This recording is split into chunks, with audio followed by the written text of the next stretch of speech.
Hello, I'm Kat, and welcome back to the free-to-play review. So today's topic is going to be the Community Week's Titan event, which was kind of a surprise, but also kind of expected because, of course, we did have an equivalent one last year. I believe this is the one that gave us the Armand's 5-star soul, or up to that. But in this case, it is going to be featuring the soul for, maybe that was Wixwell soul, I forget. But this is going to be giving us the soul for the latest free login champion, whatever you want to call it, but the Community Week's champion, which is Udex Artor. And honestly, I haven't really talked about this champion having come out, but let's go through his kit. Let's go through his kit really quickly, and I'll give you my thoughts on him. One with, of course, being the bias of the Endgame, despite being free to play here. But AoE on the A1 heals all allies by 5% of his max HP, so you want to build him with a decent amount of HP. He is a support-based champion, Spirit Affinity, legendary, of course. He has an Arbiter-like ability here, increase attack, turn meter fill of 15%, and is strengthened on all allies, so you take a little bit less damage. Your attack-based nukers or damage dealers do a little bit more damage, and then it's a decent go first move, but it's not as powerful as Arbiter. I believe hers is a 30% turn meter fill with increased attack, so but you're getting the strengthened, so a little bit more survivable.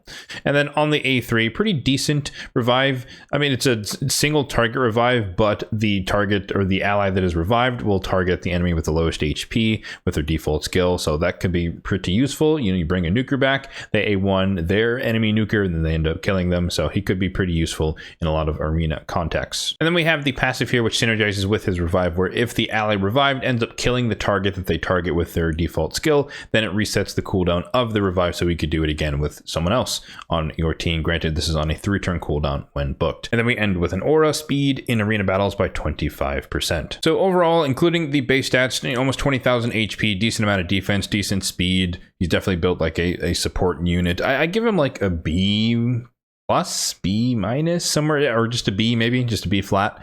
But I think he's okay. I think this is definitely more of a champion who's kind of designed for progression, more so than like pure super endgame, which honestly is not always a bad thing because, of course, not everyone in the game who plays the game or even watches content on Raid is going to be endgame, right? You do have to get there some way. And so having a champion who can help you get there is always good and is always useful. And then when you think about things like Tag Team Arena, of course, most of you will only have one Arbiter. So he could be, your speed lead for the second team or the third team. He could be your speed champion. You could put him in all-out speed gear and just kind of get increased attacking and just have a mini Arbiter, so to speak, on one of your other teams and stuff like that. Or you could just use him in PvE. You could use him in a stun set. AoE on the A1, you could spam that. He might be useful in the Curse City. That's probably where I would earmark him for on my account in the end game, as just being a support unit who could be in a stun set potentially, but also just providing us with turn meter fill so we can stay ahead of the enemy waves. So some survivability with strengthen, and then revive as needed. Always useful to have revivers on your account.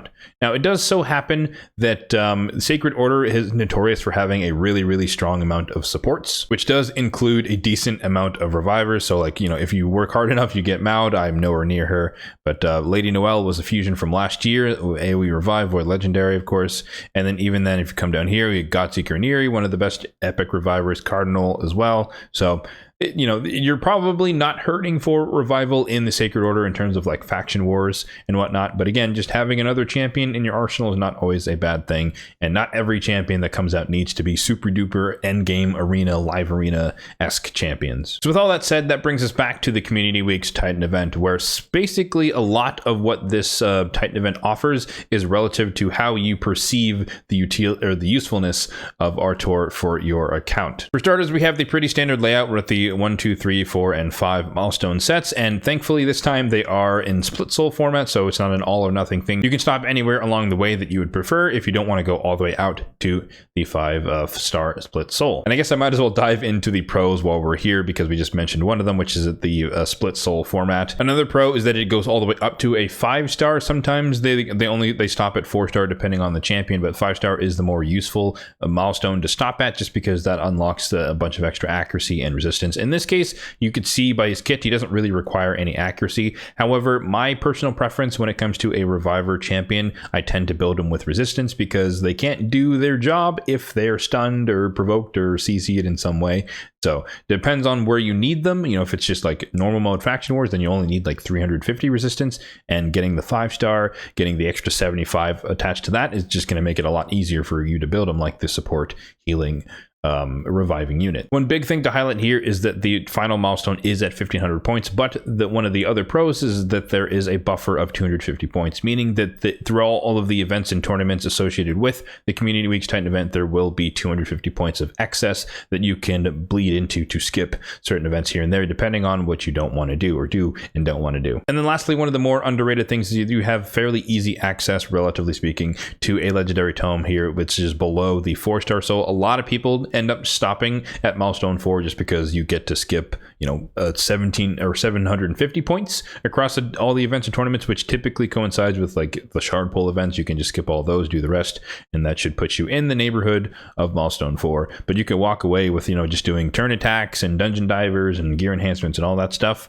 and you can walk away with the legendary tome, which is pretty decent. But if you want to overachieve, like I will definitely be doing, then a mythical tome's up for grabs here near milestone 5. So for me, mythical tomes are what I would like to get, as many as are being offered up for grabs. And then if I'm going to go all the way out to 1450, I might as well go out to 1500, right? It doesn't really make much sense to kind of stop myself short. So that is my plan. I guess skipping ahead a little bit there, but to go all the way out there. But in terms of the cons here, you do have a primal shard, you do have a void shard, and I believe there's an ancient shard here, but there is unfortunately no sacred shard. So some of these have ended with a sacred, usually like around here, the 1400 zone, or maybe even the 1500 node, depending on what type of event it is. But there is no sacred shard, so that is unfortunate. And of course, the biggest con of all is that this is essentially a mini fusion going on for the next 2 weeks or so. It's not quite to that level. Historically, I tend to be positive on my resources over the course of these, and we'll be tracking and talking about that later and tracking that over the course of this Titan event. But I'd say mini fusion because you need to do a lot of different types of events that you're used to doing for fusions, but they're usually easier than a traditional fusion. And of course, you don't have to worry about leveling up champions and fusing things and whatnot together, so it's a little bit easier than that. But nonetheless, it will require some extra effort. You can't just necessarily play the game like you would normally do. You have to focus on all the events and tournaments that are applicable to this, and so it just requires more effort. And it could require, or definitely requires, some amount of shards if you do want to get all the way through milestone 5. So as I mentioned, my plan is to go all the way out there to 1500. Might as well. Again, the primary goal would be the mythical tome in my personal instance, 1450, but if I'm going to do that, might as well go all the way out to milestone 5. I do not really have any plans to use the champion, even though we'll get him in the next, I think this might end before we actually get him, but I guess it depends where his fragments are on the calendar. But regardless, yeah, I don't really have any immediate plans to use him. Again, I am in the end game, and so I'm in that situation where he's kind of, it feels to me like more of a progression champion, which doesn't make it a champion by any means, but for me personally, he just might not do a whole lot to move my account forward.